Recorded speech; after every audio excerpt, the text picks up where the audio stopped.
Okay, we're good. All right. Next, we're going to call up our...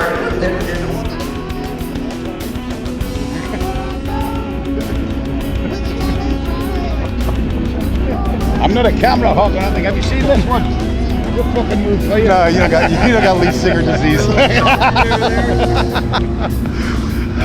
Okay, guys, if you haven't figured it out yet, we got Brian Johnson. If you don't know who he is, why are you watching the show? First, I got to ask you, vintage racing. Why vintage racing? I don't know. It's just, I think it's been stated by some of the top drivers in the world. When you drive vintage cars, sometimes it's tougher than the modern cars. You really do have to, I mean, my estimation of the drivers from the 60s and the 50s and 40s has just gone through the roof. I mean, the speeds that they did, and I've got nothing but admiration for them. They're just wonderful cars to drive as well. My car, the Lola there, you know, it's been in a barn for many, many years, and to get it back again and to build it and to be the proud owner of it and actually race a car that Ronnie Bucknam ran in 1965 and that Robert Wagner and Paul Newman learned to drive for the movie Winning. You know, it gives you a special kind of feeling to be able to drive it. I mean, I don't know if I'll ever get up to Ronnie Bucknam's speed, probably not, never. But I mean, you do enjoy it, and it really is a challenge. And I love the noise. There's nothing like a V8, a big Ford V8, and it's wonderful. I should keep my mouth shut. Because all the other Lolas have Chevy engines, and this has the original Ford engine. I was going to ask you about that to see, like, it's a small block Ford, right? With yes, it is. 4 twin Webers, right? Yes, that's right. And it's the lovely gentleman who sold it to me up in Connecticut said, he said, I'm not going to sell this car to anybody that's going to put it in a private collection. It must be raced. It must be raced with a Ford engine like it was originally, and it must have the original livery on. And the first sponsor for this car was Ruskit, you know, the slot cars. Oh, okay. And that's why Ruskit, we've got it exactly the same. So we're trying to keep it original as possible with, you know, a couple of little cheaty dams on the front because it's so goddamn scary going into them corners, you know. But other than that, it's just a thrill to be able to be the caretaker of this car till somebody younger gets a hold of it. Well, you see, I wonder about that because I come here, like I said before, I'm like a kid in a candy store. I'm looking at these cars, you know, kids I read in Road and Track and all the magazines and everything, and I see them on track and it's great, but then I go, you guys ever get a little worried? I go, wait a minute, this is a part of history. Let me not push it too much, or let me not rub fenders. Yeah, you know, it happened to us once at when I first got it, but it soon goes away when you see everybody else is trying to beat you. On a racetrack? No. And the old red mist comes up and you and I mean, if people could only hear what I call myself in that helmet, you know, when you screw up. And but it's just the excitement and the fun, and you know, everybody else is trying and, you know, amateurs, but then again there's always the old pros, and they can be 50 years old or 60 and they're just as quick as they ever were, and they're on a different level, but you learn a lot from them, you know, you really do. And the vintage racing fraternity is good like that because they come and share their experiences with you, and they teach you little tricks, you know. It's a wonderful fraternity. Well, you just came off the track. You got second place in your class. Did quite well. Congratulations. Thanks very much. What have you learned out there in this car on Sebring? Because Sebring's not the smoothest track in the world. Well, I think Sebring is an amazing track. It's hard on the car. It's definitely hard on the wallet. Because I mean, we were supposed to be racing this afternoon in a short half-hour one, and we've already gone through 1/8 of an inch of brake pad. I mean, it's just unbelievable and we have to do the whole front brakes again. But you have to do that here, and there's so many changes of surface.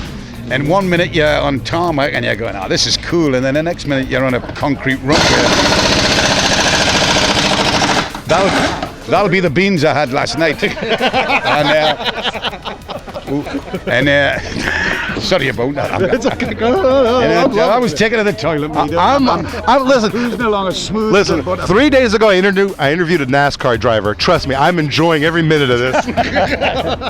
Well, I'd like to thank God, my family, and everybody else. Pretty much that was it. Yeah, That's it. I got to ask you, your bandmates. What do they think about you doing this stuff? They get worried, like, hey, we got a tour to come to do. Why you risking your neck out there? I think they're quite pleased for us. You know, they love it. Phil, our drummer's another car nut, and he races down in Australia, New Zealand, in the big old sedans they have down there.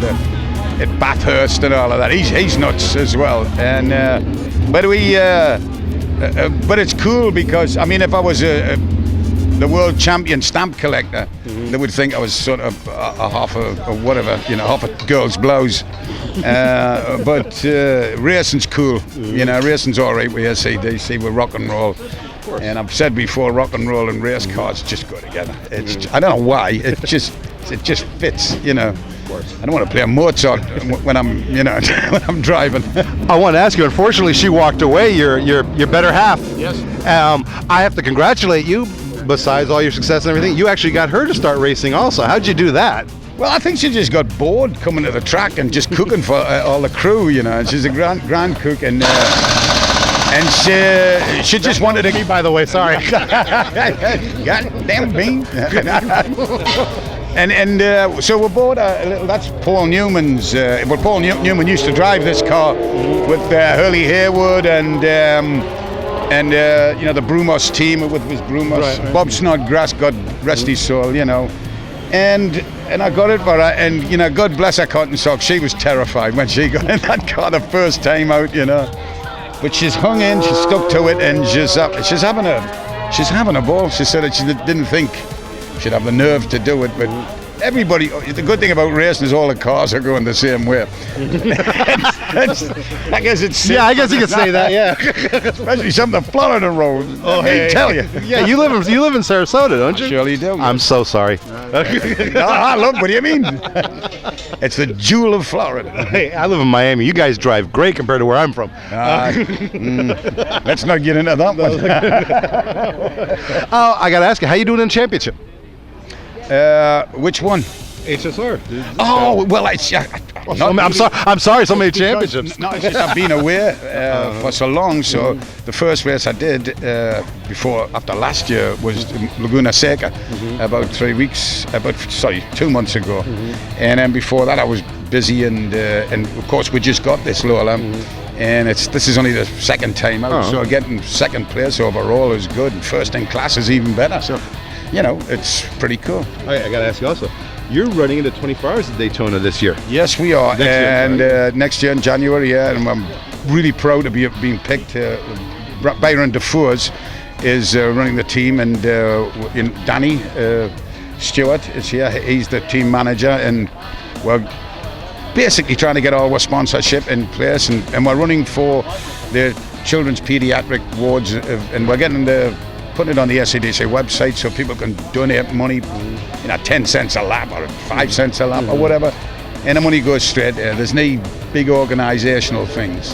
It's one of them great charities that goes straight. Yeah, that's a charity you've been involved with for a while, isn't it? Yeah, and well, I've got my own children's ward. It's not my children's ward. I just helped get it started, and kids, that always get me. I always get a big old lump. What do you think of the poor little buggers? When they're ill. And so we're going to do this, and there's a wonderful hospital up there that looks after these kids. And so we'll go up to Chattanooga on November 6th, and we unveil the car. We're driving a Riley BMW powered prototype. So we're pretty, but the thing is, I think everybody's over 60.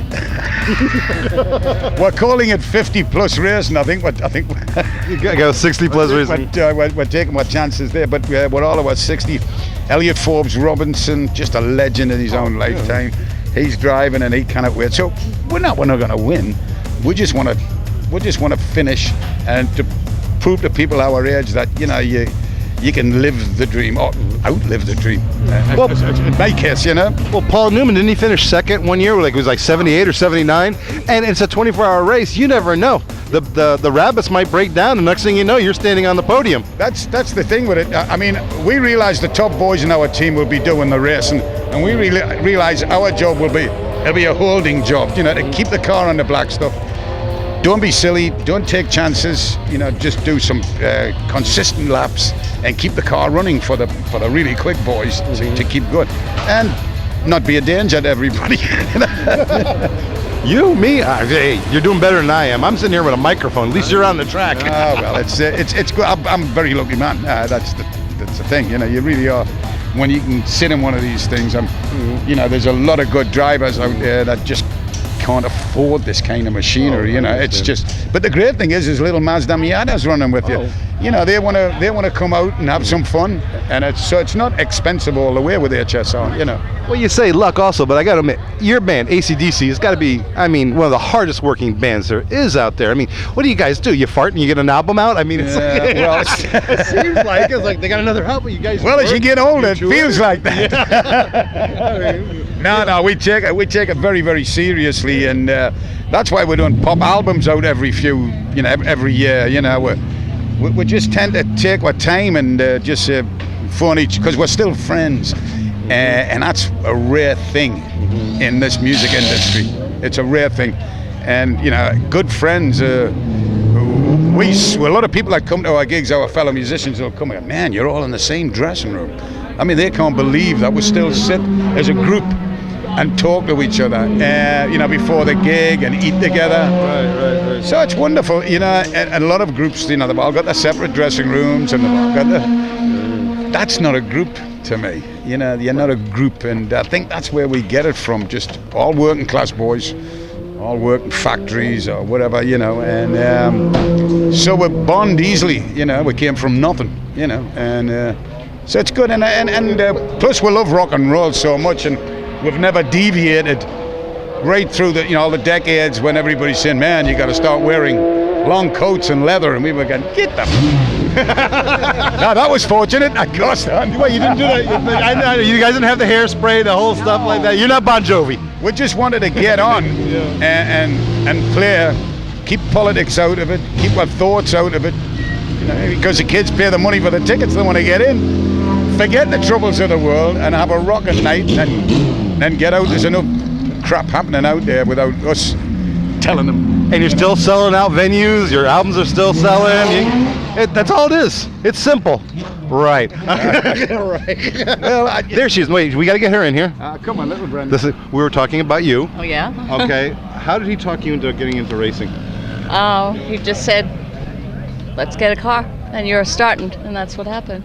You are a lucky man. You're a lucky man. It was easy. I didn't know. That was. I think I should have kept my mouth shut. Now she's worse than me. I asked my wife, you want to go to Sebring? She goes. Well, I had a go-kart, so okay. I sort of started. Yeah, it's a little go-kart. Congratulations. Thank you. You're doing a good job with him. Yeah. After all these years. Just easy on the beans. We had a little problem with that here earlier. Brian, thanks a lot, man. It's good luck out there. Me son. See everybody. To the pips. This is what's left. Thank you very much. Pleasure, me son. I was easy to talk to. Great hat. We should have won that race. I was out, but it was only 2 laps, and the double yellow came out. And the guy who won was pretty smart. He came in and he pitted under and of course we had 3 laps of double yellow. Right. And we nearly caught him at the end, so because we thought we were first, but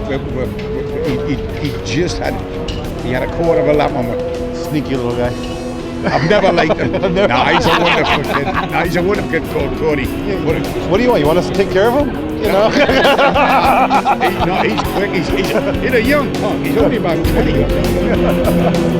It doesn't take much here. I'm just going to put something in his fucking beer. Hey, so